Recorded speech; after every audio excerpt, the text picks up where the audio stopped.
Aalis ka rin? I can't just sit inside knowing na nawawala si Vanessa.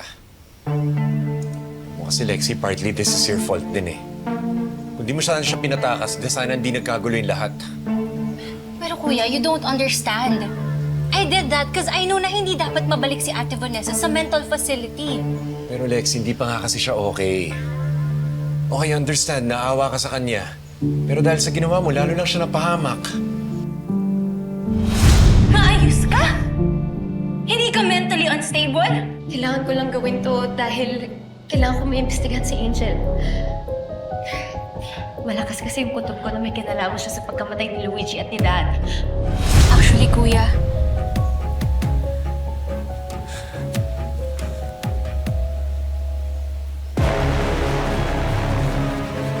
yung totoo, si Ate Vanessa. Si Ate Vanessa. Lexi, you stop it. Stop defending yourself. Ikaw din naman may kasalanan ng lahat ng to eh. Time's running out, I gotta go. Babalita ko na lang kayo pag nahanap ko na si Vanessa. Kuya, sasama ako. Tutulong ako sa paghahanap kay ate. Hindi titigil si Marco hanggat hindi kanya nakikita. Bukas na bukas, hahanap tayo ng pwede mong lipatan. Hindi rin ako pwedeng magtagal na nagtatago.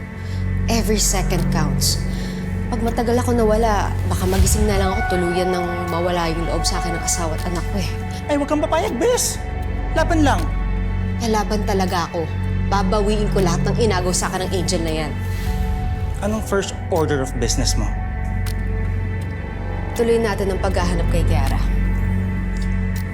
Aalamin natin kung sino siya at kung ano ang alam niya tungkol kay Angel.